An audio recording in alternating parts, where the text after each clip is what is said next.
Hello students, I am Arvind Kumar, PhD Physics from Suraj School, Rewari. Today we will discuss the combination of capacitors from the fourth chapter of first unit, capacitance. We already studied it in 10th class, 9th class, that is two combinations are there, that means series combination and parallel combination. We discussed the combination of resistor. If resistance are connected in series, then the equivalent resistance, that means अगर मैं उन सभी resistors को एक single resistance लगाना चाहूं उन सभी रेजिस्टर की जगह सीरीज में, तो उसको बोलते हैं इक्विवेलेंट रेजिस्टेंस इन सीरीज। और अगर ये पैरेलल में अगर रेजिस्टेंस होते तो इन सभी रेजिस्टेंस को रिमूव करके इनकी जगह एक सिंगल रेजिस्टेंस यूज करें तो कितना इक्विवेलेंट रेजिस्टेंस आएगा इन पैरेलल। आज हम रेजिस्टेंस के बजाय क्या डिस्कस करेंगे, कैपेसिटर, क्योंकि कैपेसिटर में हमने उनकी कैपेसिटी देख ली, एनर्जी कितनी स्टोर होती है किसी कैपेसिटर में वो डिस्कस कर लिया। अब देखते हैं सीरीज और पैरेलल में अगर कंबाइन करते हैं तो क्या इफेक्ट होता है। तो यहाँ पे सबसे पहले देखते हैं ये सीरीज कॉम्बिनेशन। सीरीज में तीन कैपेसिटर लिए और भी ले सकते हैं, n number of capacitor, same result आएगा, सिमिलरली कर सकते हैं। तीन कैपेसिटर है, three capacitor, C1, C2 and C3, ये इनकी कैपेसिटी है। हो सकता है इनका एरिया अलग हो, प्लेट का डिस्टेंस सेपरेशन अलग हो, कोई मीडियम फील्ड हो, तो कैपेसिटेंस और डायमेंशंस पे डिपेंड करता है। तो कैपेसिटेंस इनका C1, C2 and C3 same भी हो सकता है। यहाँ पे एक बैटरी अप्लाई की जिसका पोटेंशियल है V। अगर मैं यहाँ पे ये डिस्कस करूं कि इस पॉइंट से और इस पॉइंट तक जाएंगे तो यहाँ पे इस फर्स्ट कैपेसिटर के थ्रू पोटेंशियल का डिफरेंस कितना आएगा, V1। यहाँ पे जाएंगे क्योंकि इनका स्टार्टिंग और एंडिंग पॉइंट अलग अलग है तो पोटेंशियल डिफरेंस भी क्या होगा, अलग अलग होगा, डिफरेंट होगा। अगर सेम पॉइंट से स्टार्ट करते सेम पे एंड करते, सेम पॉइंट से स्टार्ट करते सेम पे एंड कर देते तो पोटेंशियल हमने पढ़ा हुआ था इन थर्ड चैप्टर, सिर्फ इनिशियल और फाइनल स्टेट पे डिपेंड करता था। इसलिए यहाँ पे इनका पोटेंशियल अलग होगा, या सिमिलर वे में हम ये कह सकते हैं चार्ज फ्लो करता है तो चार्ज के लिए एक ही पाथ है, सिंगल पाथ, तो पाथ अगर एक होगा तो चार्ज की वैल्यू भी क्या होगी, सेम। तो सीरीज में चार्ज की वैल्यू सभी कैपेसिटर के थ्रू क्या होती है, सेम होती है। तो यहाँ पे आगे कैलकुलेशन कैसे करनी है, जो चीज डिफरेंट हो, जो वैल्यू डिफरेंट हो, डिफरेंट क्या है यहाँ पे, पोटेंशियल, तो यहाँ पे हमें पोटेंशियल को लेके और फिर डेरिवेशन स्टार्ट करना है। यहाँ पे मैं कह सकता हूँ टोटल पोटेंशियल, अगर मैं 6 वोल्ट की बैटरी थी तो यहाँ पे मान लेते हैं 1 वोल्ट, ये 2 वोल्ट और ये 3 वोल्ट ऐसे था, तो इन सभी का एडिशन करेंगे क्योंकि एनर्जी का लॉस तो होना नहीं है इसमें, तो इसका मतलब टोटल पोटेंशियल जो होगा बैटरी का, that will be the sum of individual potential difference across the capacitor. So total potential difference is equal to V1 plus V2 plus and V3। अब टोटल कैसे कैलकुलेट करें, इन सभी की जगह, इन तीनों कैपेसिटर की जगह अगर मैं ये कहूं कि मैंने एक सिंगल कैपेसिटर लगाया, ये सिंगल कैपेसिटर, बैटरी भी वही होनी चाहिए, तभी तो हम कहेंगे कि उसके बराबर काम किया, इक्विवेलेंट। तो वोल्टेज कितना था V, चार्ज भी कितना जाना चाहिए उस कैपेसिटर में Q, तो इनकी सभी की जगह वो क्या आएगा, इक्विवेलेंट कैपेसिटेंस। इन तीन को हटा दें, सिंगल कैपेसिटर की वैल्यू कितनी आएगी, वही था। तो यहाँ पे टोटल अगर है ये टोटल पोटेंशियल डिफरेंस, तो हमें एक फॉर्मूला पता था C equal to Q upon में V। Capacitance is equal to क्या होता है, चार्ज अपॉन में पोटेंशियल, बहुत बेसिक फॉर्मूला है। अगर हम पोटेंशियल कैलकुलेट करें तो क्या आएगा, चार्ज अपॉन में कैपेसिटेंस। अगर मैं टोटल पोटेंशियल डिफरेंस ले रहा हूं तो यहाँ पे क्या आएगा, इक्विवेलेंट, क्योंकि चार्ज तो सभी के लिए क्या था, सेम। तो यहाँ पे इस टोटल को अगर मैं लिखना चाहूं तो चार्ज तो सेम रहेगा, उतना ही सेम फ्लो करना चाहिए, तभी इक्विवेलेंट था। और यहाँ पे जो कैपेसिटर आएगा इन सभी को रिमूव करने के बाद में उसे क्या बोलेंगे, इक्विवेलेंट कैपेसिटेंस। अगर मैं इस फर्स्ट की बात करता तो इसके अक्रॉस पोटेंशियल कितना है, V1, कैपेसिटेंस कितना है, C1, तो यहाँ पे चार्ज इसके थ्रू कितना होगा, Q1, तो पोटेंशियल की वैल्यू इसके लिए भी कितने लिख देंगे, Q अपॉन में C1, चार्ज तो इसके थ्रू भी सेम था, Q अपॉन में C1। सेकेंड के थ्रू देखेंगे तो Q, चार्ज इसके थ्रू भी सेम था, C2।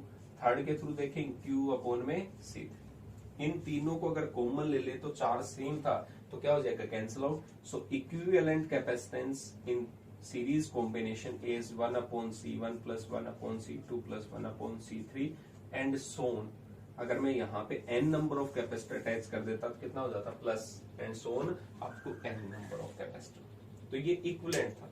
यहाँ पे ध्यान देना, जो हमने पैरेलल कॉम्बिनेशन पढ़ा था रेजिस्टेंस के केस में 9th 10th में जो आपने पढ़ा था, ये रिजल्ट वहां पे पैरेलल के लिए आया था 1/r is equal to 1/r1 plus 1/r2। तो ध्यान रखना सिर्फ कैपेसिटर में रिवर्स होता है, जो रेजिस्टेंस का सीरीज का रिजल्ट आता है वो पैरेलल में आएगा, जो पैरेलल का आता है वो सीरीज में आएगा। क्लियर हुआ? तो यहाँ पे सीरीज कॉम्बिनेशन था कैपेसिटर का। अगर आपको डिफरेंट कैपेसिटी के कैपेसिटर दे दे और कहे इन सभी की जगह मुझे एक सिंगल यूज करना था, पहले आइडेंटिफाई करना कि सीरीज में है तो सीरीज में होंगे तो इनका फॉर्मूला ये अप्लाई होगा। एक नोट पॉइंट देख लेते हैं इसी में। अगर मैं कहूं सभी कैपेसिटर इक्वल कैपेसिटी के थे, C1 is equal to C2 is equal to C3 and so on, सभी इक्वल है। अगर ये 2 माइक्रोफैराड है, ये भी 2 है, ये भी 2 है, सारे सेम है, तो वहां पे अगर हम यूज करें तो एलसीएम आएगा C, सभी इक्वल थे। और कितने आएंगे? जितने नंबर ऑफ कैपेसिटर्स अटैच्ड होंगे, 3 है तो 3 आएगा, 4 होंगे तो 4, 5 होंगे तो 5, n होंगे तो n। और अगर मैं यहाँ पे लिख दूं उनका इक्विवेलेंट कैपेसिटेंस, रेसिप्रोकल भी करना पड़ेगा, तो यहाँ पे directly if all are equal,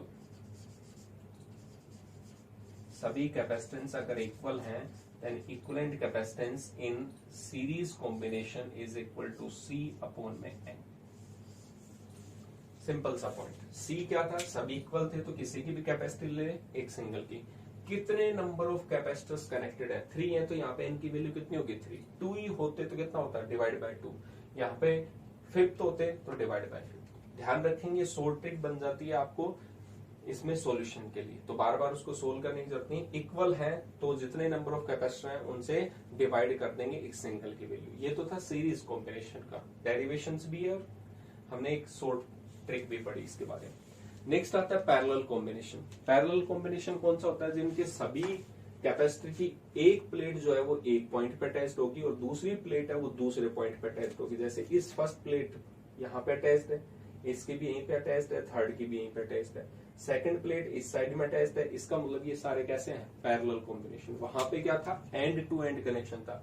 एक की पॉजिटिव प्लेट आगे थी, दूसरे के साथ में फर्स्ट की सेकंड प्लेट है वो सेकंड कैपेसिटर के फर्स्ट प्लेट के साथ अटैच थी। यहाँ पे ऐसा नहीं है, यहाँ पे सभी की एक प्लेट एक पॉइंट पे, दूसरी प्लेट सभी की दूसरे पॉइंट पे। तो इस कॉम्बिनेशन को हम बोलते हैं पैरेलल कॉम्बिनेशन। अब इसमें क्या सेम होगा वो देखते हैं। मैंने बताया था पोटेंशियल इनिशियल और फाइनल स्टेट पे डिपेंड करता है। हम यहां से चले, यहाँ पे पहुंचे तो हमारे सामने 3 पाथ थे, हम इसके थ्रू आ गए तो पाथ पे तो डिपेंड कर ही नहीं है। पोटेंशियल डिफरेंस कितना आएगा? V। हम यहाँ पे पहुंचे, बीच के रास्ते से आगे, सेम पाथ पे डिपेंड नहीं करता, इनिशियल फाइनल स्टेट वही है। ऊपर से आएंगे तो भी पोटेंशियल डिफरेंस सेम। तो पैरेलल मतलब पोटेंशियल डिफरेंस सेम। ध्यान रखने के लिए यहाँ पे इनिशियल और फाइनल पोजीशन सभी की सेम होती है तो पोटेंशियल डिफरेंस सेम। अब बात आती है कि डेरिवेशन कैसे करें। अभी मैंने बताया था जो चीज आपको डिफरेंट लगे, अब डिफरेंट क्या था? यहाँ पे अलग अलग चार्ज था। तो यहाँ पे मैं कह सकता हूँ जितना चार्ज इस बैटरी से चला वो 3 पाथ में तो डिवाइड हुआ होगा। So total charge is equal to Q1 plus Q2 plus Q3। अब वही formula, capacitance is equal to charge upon potential, लेकिन अब यार चार्ज है तो चार्ज इज इक्वल टू क्या होगा? Capacitance multiply by potential. अब पोटेंशियल तो सभी में क्या होगा? सेम होगा। इसके अक्रॉस भी V है, इसके अक्रॉस भी V होगा, इसके अक्रॉस भी V होगा। तो यहाँ पे टोटल चार्ज को हम क्या लिख सकते हैं? C equivalent. क्या ये लिख सकते हैं? पैरेलल में था CP, parallel combination, equivalent combination और पैरेलल कॉम्बिनेशन, इनटू में पोटेंशियल डिफरेंस V होगा। इन सभी की जगह अगर मैं ये कहूं कि मैंने एक सिंगल कैपेसिटर यूज किया, बैटरी उतनी वोल्ट की होगी, पोटेंशियल इसके अक्रॉस सेम होगा, जो टोटल चार्ज होगा वो इतना ही फ्लो करना चाहिए। तो यहाँ पे इस टोटल चार्ज की वैल्यू इतनी वोल्ट की। फर्स्ट के थ्रू कितना होगा? यहाँ पे Q1 है, C1 इंटू में V। कैपेसिटेंस कितना था? C1। Potential difference V। Second का पोटेंशियल डिफरेंस सेम है, capacity C2 into V, third की C3 इंटू V। अगर nth होता तो हम nth तक चलते। यहाँ पे मैंने कॉम्बिनेशन कॉमन लिया कुछ पॉइंट, यहाँ पे देखें तो V सभी में कॉमन था, C1 plus C2 plus and C3 and so. V से V कैंसिल आउट क्योंकि पोटेंशियल सेम था। So in parallel combination of capacitor the equivalent capacitance is the simple addition of individual capacitance. सभी individual जितने capacitor थे उन सभी को क्या करना है? ऐड करना है, अगर ये सभी पैरेलल कंबाइन है तो। यहाँ पे अगर हम एक स्पेशल केस लिखें, if all are equal, C1 is equal to C2 is equal to C3 is equal to C, सभी की वैल्यू सेम है, तो पैरेलल में कितना आएगा, जितने नंबर ऑफ कैपेसिटर कनेक्टेड है मल्टीप्लाई बाय C, क्योंकि सभी की वैल्यू क्या है, सेम है। तो अगर वैल्यू सेम है यहाँ पे, तो इसका मतलब कितने कनेक्टेड थे, 3, तो यहाँ पे n की वैल्यू 3 होगी, 3 इंटू में C।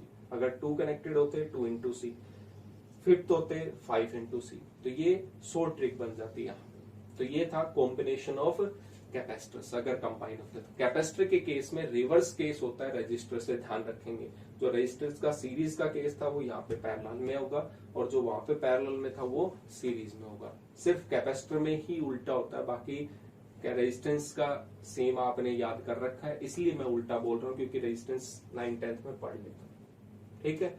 एनर्जी स्टोर की बात करें तो एनर्जी स्केलर है, जितनी एनर्जी इसमें स्टोर होगी, इसमें स्टोर होगी, इसमें स्टोर होगी, सभी का सम ही क्या होगा, टोटल एनर्जी के बराबर होगी। यहाँ पे इसमें एनर्जी स्टोर, इसमें एनर्जी स्टोर, ये तीनों में जितनी एनर्जी स्टोर होगी उन तीनों का सम किसने सप्लाई क्या होगा, बैटरी में। कॉम्बिनेशन से कोई फर्क नहीं पड़ता सीरीज है या पैरेलल है, टोटल एनर्जी जो होगी वो सभी कैपेसिटर्स की एनर्जी का सम होगा। ठीक है, थैंक यू।